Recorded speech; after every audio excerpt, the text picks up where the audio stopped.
ನಮ್ಮನೆ ತಿಂಡಿ ಯೂಟ್ಯೂಬ್ ಚಾನಲ್ಗೆ ಸ್ವಾಗತ. ನಾನಿವತ್ತು ಮಾಡ್ತಾ ಇರೋವಂಥದ್ದು ತುಂಬ ಸಿಂಪಲ್ ಆಗಿ ಮಾಡಬಹುದಾದಂಥ ಕಾಯಿ ಚಟ್ನಿ. ಈ ಕಾಯಿ ಚಟ್ನಿ ಮಾಡೋದು ಹೇಗೆ, ಹಾಗೆ ಮಾಡಲಿಕ್ಕೆ ಏನೇನು ಪದಾರ್ಥಗಳು ಬೇಕು ಅಂತ ಒಮ್ಮೆ ನೋಡ್ಕೊಳ್ಳೋಣ ಬನ್ನಿ. ಈ ಚಟ್ನಿ ಮಾಡಬೇಕಾದ್ರೆ ನಾನು ಹೇಗೆ ಮಾಡೋದು ಅನ್ನೋದಕ್ಕೆ ಹಲವಾರು ಟಿಪ್ಸನ್ನು ಕೂಡ ಕೊಟ್ಟಿದ್ದೀನಿ. ಈ ವಿಡಿಯೋನ ದಯವಿಟ್ಟು ಸ್ಕಿಪ್ ಮಾಡ್ದಿರ ಪೂರ್ತಿಯಾಗಿ ನೋಡಿ, ಲೈಕ್ ಬಟನನ್ನು ಒತ್ತಿ. ಈಗ ಚಟ್ನಿ ಮಾಡೋದು ಹೇಗೆ ಅಂತ ನೋಡ್ಕೊಳ್ಳೋಣ ಬನ್ನಿ. ಕಾಯಿ ಚಟ್ನಿ ಮಾಡ್ಕೊಳ್ಳೋದಕ್ಕೆ ಇಲ್ಲಿ 1 ಕಪ್ನಷ್ಟು ಕಾಯಿ ತುರಿಯನ್ನು ತೊಗೊಂಡಿದ್ದೀನಿ. ಇದನ್ನು ಮಿಕ್ಸಿ ಜಾರ್ಗೆ ಹಾಕ್ಕೊಳ್ತಿದ್ದೀನಿ. 1 ಕಪ್ ಕಾಯಿ ತುರಿಗೆ 1/4 ಕಪ್ನಷ್ಟು ಹುರಿಗಡಲೆಯನ್ನು ಹಾಕ್ಕೊಳ್ತಿದ್ದೀನಿ.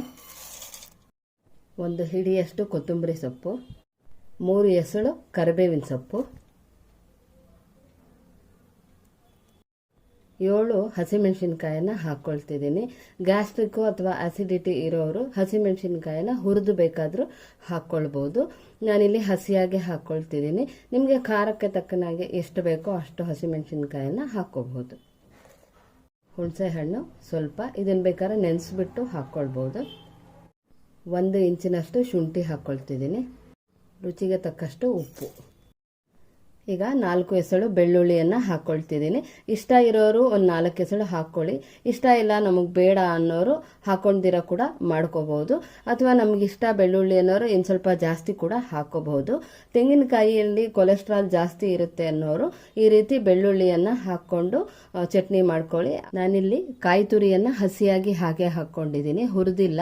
ಅಂದರೆ ನೀವು ಲಂಚ್ ಬಾಕ್ಸ್ಗೆಲ್ಲ ಕಳಿಸ್ಬೇಕು ಅಂದರೆ ಕಾಯಿ ಹುರಿದ್ಬಿಟ್ಟು ಚಟ್ನಿ ಮಾಡಿ, ಆವಾಗ ತುಂಬ ಹೊತ್ತು ಚಟ್ನಿ ಚೆನ್ನಾಗಿರುತ್ತೆ, ಹಳಸೋಗಲ್ಲ. ನಾವು ಮನೆಯಲ್ಲೇ ಉಪಯೋಗಿಸೋ ಅಂಥದ್ದು 1-2-3 ಅವರ್ಸಲ್ಲಿ ನಾವು ಖಾಲಿ ಮಾಡ್ತೀವಿ ಅನ್ನೋ ಹಾಗಿದ್ರೆ ಹೀಗೆ ಹಸಿಯಾಗಿ ಹಾಕ್ಕೊಂಡು ಮಾಡಿಕೊಂಡ್ರೆ ತುಂಬ ಚೆನ್ನಾಗಿರುತ್ತೆ. ಈಗ ಇದಕ್ಕೆ ನೀರು ಸೇರಿಸ್ಕೊಳ್ಳೋಣ. ಈಗ ಇದನ್ನು ರುಬ್ಕೊಳ್ತೀನಿ. ಈಗ ನೋಡಿ, ಈ ರೀತಿ ನುಣ್ಣಗೆ ಚಟ್ನಿಯನ್ನು ರುಬ್ಕೊಂಡಿದ್ದೀನಿ. ಇದನ್ನು ಒಂದು ಬೌಲ್ಗೆ ಬಗ್ಗಿಸ್ಕೊಳ್ಳೋಣ. ಹಾಗೆ ಜಾರ್ಗೆ ಸ್ವಲ್ಪ ನೀರನ್ನು ಹಾಕ್ಕೊಂಡು ಅದನ್ನು ಕೂಡ ಹಾಕ್ಕೊಳ್ತೀನಿ. ಜಾರ್ನಲ್ಲಿರೋ ನೀರನ್ನು ಕೂಡ ಸೇರಿಸ್ಕೊಳ್ತಿದ್ದೀನಿ. ಈಗ ಸಿಂಪಲ್ ಆಗಿರೋಂಥ ಒಂದು ಕಾಯಿ ಚಟ್ನಿ ರೆಡಿಯಾಗಿದೆ. ಇದಕ್ಕೆ ಒಗ್ಗರಣೆ ಮಾಡ್ಕೊಳ್ಳೋಣ. ಈಗ ಒಗ್ಗರಣೆ ಮಾಡ್ಕೊಳ್ಳಿಕ್ಕೆ ಒಂದು ಅರ್ಧ ಟೇಬಲ್ ಸ್ಪೂನ್ನಷ್ಟು ಎಣ್ಣೆ ಹಾಕ್ಕೊಳ್ತೀನಿ. ಎಣ್ಣೆ ಕಾದಿದೆ, ಸಾಸಿವೆ ಹಾಕ್ಕೊಳ್ತಿದ್ದೀನಿ. ನಾನಿಲ್ಲಿ ಇಂಗನ್ನು ಉಪಯೋಗಿಸ್ತಾ ಇಲ್ಲ, ಅಂದರೆ ಬೆಳ್ಳುಳ್ಳಿ ಹಾಕಿರೋದ್ರಿಂದ ಇಂಗು ಹಾಕ್ಕೊಳ್ತಾ ಇಲ್ಲ. ಬೆಳ್ಳುಳ್ಳಿ ಉಪಯೋಗಿಸದೇ ಇರೋರು ಇಂಗಿನ ಒಗ್ಗರಣೆ ಮಾಡ್ಕೊಳ್ಳಿ, ತುಂಬ ಚೆನ್ನಾಗಿರುತ್ತೆ. ಅರ್ಧ ಟೇಬಲ್ ಸ್ಪೂನ್ನಷ್ಟು ಉದ್ದಿನಬೇಳೆ ಹಾಕ್ಕೊಳ್ತಿದ್ದೀನಿ. ಉದ್ದಿನಬೇಳೆ ಸ್ವಲ್ಪ ಆದಮೇಲೆ, ಸ್ವಲ್ಪ ಕೆಂಪಗಾದ್ಮೇಲೆ ಈಗ ಕರಿಬೇವಿನ ಸೊಪ್ಪು 1 ಎಸಳು, ಹಾಗೆ ಒಣಮೆಣಸಿನ್ಕಾಯಿ ಹಾಕ್ಕೊಳ್ತಿದ್ದೀನಿ.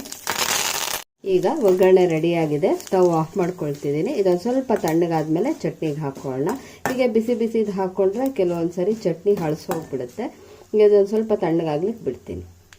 ಮಾಡಿಟ್ಕೊಂಡಿರೋಂಥ ಒಗ್ಗರಣೆ ಸ್ವಲ್ಪ ತಣ್ಣಗಾದ್ಮೇಲೆ ಈಗ ಚಟ್ನಿಗೆ ಹಾಕ್ಕೊಳ್ತಾ ಇದ್ದೀನಿ. ಅಂದರೆ ಬಿಸಿ ಬಿಸಿ ಒಗ್ಗರಣೆನ ಹಾಕ್ಕೊಳಕ್ಕೆ ಹೋಗಬೇಡಿ, ಕೆಲವೊಂದು ಸರಿ ಚಟ್ನಿ ಹಳಸೋಗ್ಬಿಡುತ್ತೆ ಬಿಸಿ ಒಗ್ಗರಣೆ ಹಾಕಿದಾಗ. ಈಗ ನೋಡಿ, ಸಿಂಪಲ್ ಆಗಿ ಮಾಡಬಹುದಾದಂಥ ರುಚಿಯಾದಂತಹ ಕಾಯಿ ಚಟ್ನಿ ರೆಡಿಯಾಗಿದೆ. ಇದು ದೋಸೆ, ರೊಟ್ಟಿ, ಚಪಾತಿ, ಅನ್ನ, ಮುದ್ದೆ ಎಲ್ಲದ್ರ ಜೊತೆನೂ ಚೆನ್ನಾಗಿರುತ್ತೆ.